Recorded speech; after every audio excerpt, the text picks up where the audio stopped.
안녕하십니까. 보험자료 최덕사입니다. 자, 투자, 이걸 좀 몇 개 시리즈로 생각했는데, 뭐 한 1편 형식으로 가볍게 한번 써봤습니다. 사모펀드에서 보험사로 바톤 터치. 어, 사실은 그 사모펀드 투자 이전에 제가 현대라이프에 있으면서 네기지에 투자한 사례가 있죠. 근데 그 사례가 계속 이어지지 좀 안 했고, 현재 푸번 현대라이프로 이름이 바뀌었지만, 그 투자금을 반환을 하거나, 이제, 어, 푸번 현대 회수를 했고, 그 이후로 이제 투자가 들어온 것들이 이제 사모펀드인데, 아, 그 사모펀드 투자가 최근에 뜸해지고 이제 보험사로 이게 바톤 터치가 되지 않겠느냐 이런 생각입니다. 자, GA&M&A 뭐 또 지분 투자, 흡사합병 지분 투자는 자, 보험사나 금융지주 최근에 이제 IFA에 그 하나지주가 투자를 했죠. 또는 이제 자회사형 GA로 바톤 터치 될 것으로 보여진다. 물론 이제 자회사형 GA가 투자하는 거는 조금 이제 다 인수합병 조직 규모 키우는 게 이제 이슈고 금융지주나 보험사의 경우에는 지분 투자를 해서 실적을 좀 바인딩하고자 하는 목적이 좀 있을 좀 차이는 좀 있을 것으로 보입니다. 현재까지 GM의 투자는 대부분이 비보험업계 사모펀드에 이루어졌습니다. GM업계는 이제 상장사 두 개가 있죠. 하나는 A 플러스, 하나는 이제 인카인데 이들 GA가 성공할 원동력은 뭐 다른 것도 있지만 어쨌든 내부로부터 성공적인 투자 유치를 하고 그 작을 맞들어 성장을 좀 해냈다. 초창기에 투자를 받았을 때 그 큰 돈을 투자를 받아 뭘 쓰려고 뭐 이런 회의도 있고 뭐 그렇죠. 50억, 100억 조금 투자할 때도 그렇게 큰 돈이 필요하냐 문치가 이렇게 생각을 했었는데 뭐 피플라이프는 뭐 600억, 에이프로스도 수백억 이렇게 투자를 받았죠. 인카도 마찬가지고.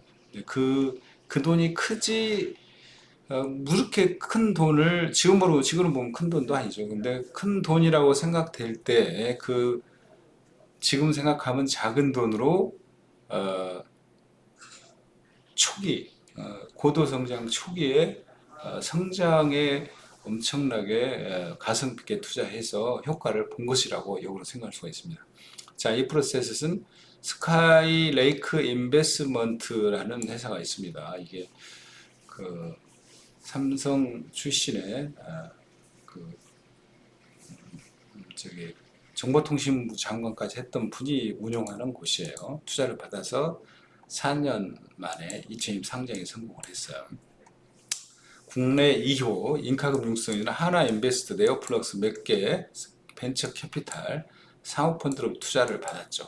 굿니치는 JC 파트너스로부터 투자를 받았고 한금서에 매각된 피플라이프 역시 코스트 아시아라는 투자회사로 투자를 받았죠. 전부 다 이때는 보험사들은 거의 없었어요. 이들은 모두 지의 성장 초기에 가치와 성장 가능성을 믿고 사모펀드들이 선제적으로 투자를 한 거죠. 그리고 그 당시에는 이렇게 규모들이 크지 않았기 때문에 그 돈으로 작은 돈으로도 조직을 키우는데 아주 효과적으로 쓸 수 있는 어떤 때였다고 이제 보여집니다. 자, 하지만 그 당시에 왜 보험사가 안 했나? 뭐 제가 푸번 현대 때는 굉장히 이것보다 훨씬 이제 빠른 시점이었는데 뭐 이런 자본 차익보다는 실적 바인딩인 거죠. 실적 바인딩, 상환업선주 같은 걸 해서 콜옵션, 풋옵션이 있습니다. 일정 기간이 나면 서로 이제 해소할 수 있어요. 그래서 그 지분 투자를 통해 회사 가치를 높이고 그걸로 뭔 돈을 벌겠다. 보험사가 그 돈을 벌어봤자 그게 얼마나 된다고 그렇게 하겠습니까? 그냥 우리 실적을 많이 해주라. 제 실적을 키핑하기 어려우니까 이제 그렇게 투자를 했었는데 보험사들이 그 이후로 뭐 어떤 연유든 지분 투자든 아까 상한 우선주든 아니면 인수든 보수적이었어요. 소극적이었죠. 이는 이제 GA가 성장 가능성을 전망하지 못했거나 거래 관계 속에 GA가 가진 문제나 한계점을 잘 알고 있었기 때문이죠. 그 이야기가 뭐냐면 지혜가 그렇게 뭐 큰다. 예, 그리고 좀 약간 지혜의 영업을 의존하고 있음에도 불구하고 지혜의 좀 폄하론이 좀 있습니다. 왜냐면 보험사는 이제 크잖아요. 그리고 시스템도 잘 돼 있고.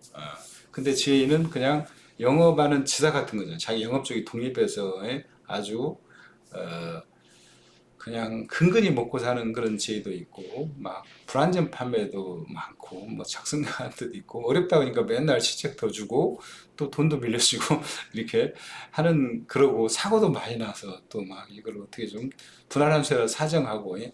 그런 것들이 되게 많았던 거죠. 그리고 지혜를 또 창업하는 초기 멤버들이 회사에서 명예퇴직을 하거나 또 경쟁에서 밀려난 그런 사람들이 노화된 일부 조직을 끌고 나가서 한 거기 때문에 요거를 크게 대단하게 보지 않은 거죠. 이 한계를 가장 잘 알고 있는 거죠. 무시를 한 거지. 예? 그럼 무슨 가치가 있냐 이거.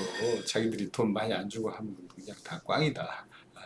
그래서 지인 돈이 필요한데 안 주니까. 그리고 보험사도 또 필요한다 그래서 보험사가 투자해 주는 거 아니에요. 문지에 투자를 하냐 이런 거죠. 음. 그래서 이제 사모펀드와 접촉을 통해서 자본시장에 눈을 뜨게 된 겁니다.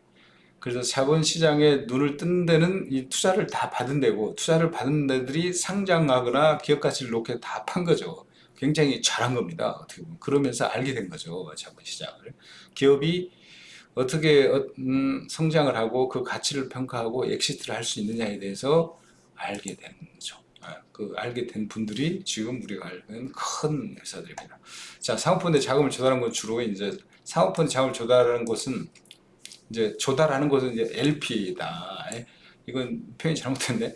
사모펀드의 물주가 LP인 거죠. LP는 펀드에 자금을 제공하는 투자자들이죠. 주로 기관 투자자와 연기금, 몸사, 고치가 포함되죠. 펀드를 사모펀드들이 이제 자기 돈이 고유한 돈이 아니고 이런 데서 이제 돈을 얼마씩 투자를 해달라 가지고 이거 가지고 이제 지혜 이런 데 이제 어떤 투자를 하는 거예요.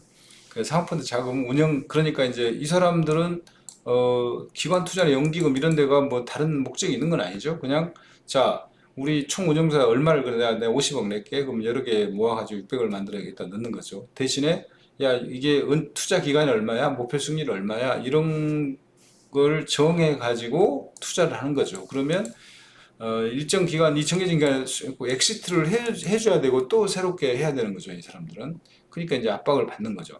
사모펀드로부터 투자받은 지혜적, 그래서 두 곳은 이제 상장을 엑시트를 실현했고, 다른 두 곳은 자, 엑시트 방법이 상장과 매각인데 매각을 한 거죠.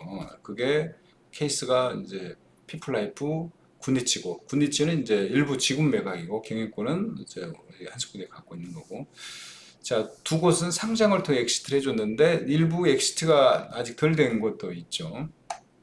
그러니 이제 왜냐 어, 압박을 받게 되는 거예요. 왜냐하면 그 사모펀드의 물주가 압박을 하니까 빨리 안 줘. 지금 주기로 했잖아. 너 이거 안 주면 다음에도 어, 펀드 모을 때는 우린 돈 안 된다 이런 거죠. 자, 사모펀드와 벤처캐피탈 투자를 받은 네개지는 투자금을 받더라 그런데 가치를 높여서 현재 가장 큰 지혜로 성장한 것도 사실이에요.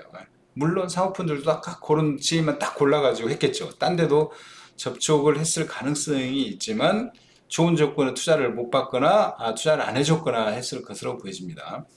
근데 이제 최근에는 이 분위기가 달라지고 있어요. 사모펀드 관심이 뜸해졌죠. 왜냐하면 지 양쪽에 지도 사모펀드를 보는 시선이 예전 같지가 않아요. 왜냐하면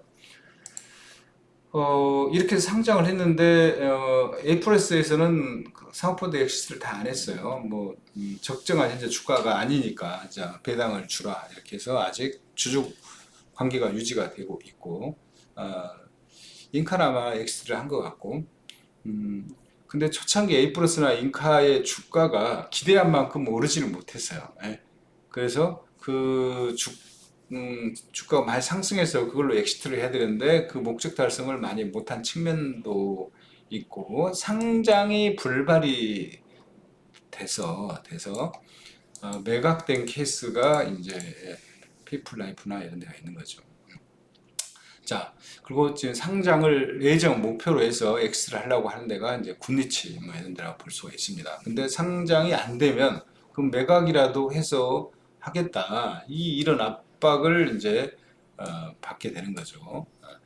그래서 이 불편함이 있다는 거예요. 지혜는 불편하고 그리고 사례가 이제 안 좋은 거예요. 사업부인 입장에서 그래 지혜갖고 돈을 투자해서 돈을 많이 벌었으면 자 너도 나도 경쟁적으로 또 다른 지혜에 투자를 하려고 할 텐데 그렇지 않다. 그리고 현재는 뭐 돈이 안 필요해요. 지금 호황기를 작년 올해 1사분기까지의 호황기를 봤기 때문에 뭐 그런 조건이 불편하고 또 와서 돈도 통제하고 CF도 받고 이거 좀 못 쓰게 하고 좀 불편하잖아요. 예? 그러니까 나 돈 안 받아 나 돈 아쉽지 않아. 우린 대출도 잘 되고 또 요즘에 실적이 많아지고 유보금도 많아. 그래서 이럴 필요가 없는 거죠. 예? 그리고 투자를 받아도 쓸 데가 없어요. 왜냐하면 옛날에는 주로 주식 키운 데 썼는데 지금 자율협약으로 돈을 막 서로 못 쓰게 돼 있으니까 예? 뭐 의미가 없는 거죠. 예, 있는 돈도 높은 수익률로 운영하기 힘든데 거꾸로 사모펀드에 저희들이 투자하게 생겼어. 자, 근데 반대로 사모펀드 지름은 시는 다르죠. 예, 급성장 초기에는 적은 돈을 투자해도 고도성장 그 지분을 또 많이 가져올 수 있고 또 그때는 작은 지혜들이 이제 많이 크니까 그 투자 효과도 얻을 수 있었는데 현재는 지혜들이 실적 높고 대형화가 됐어. 그러니까 실적 높고 기가치 높으니까 같은 돈을 투자하거나 해도 지분율이 적고 또 많은 돈을 넣어야 되는데 얘가 향후 성장성도 굉장히 낮기 때문에 낮은 비용 고수를 기회가 없기 때문에 사모펀드하고 안 맞게 된 거죠. 자, 또 투자자들은 지의 성장이 이제 앞으로 당연히 지금 성장 5년 또 2배, 3배, 인카가 지금 20% 성장했는데 앞으로도 20% 성장할 거라 이렇게 믿지 못하는 거죠. 예를 들면 아니면 인카 말고 다른 지혜가 가치 평가가 기대만 올라야 안점도 매력의 감소로 느껴진다. 상황을 종합해 앞으로 GM의 투자는 이제 사모펀드보다 다른 이해관계, 목적을 갖는 보험사, 금융주사로 바톤이 넘어갈 것으로 보여진다. 그게 이제 IFA가 시초고 또 여러 곳에서 검토를 하고 있는 거죠. 그건 다음 편에 자세히 한번 분석해 드리겠습니다. 시청해 주셔서 감사합니다. 구독, 좋아요 부탁드립니다.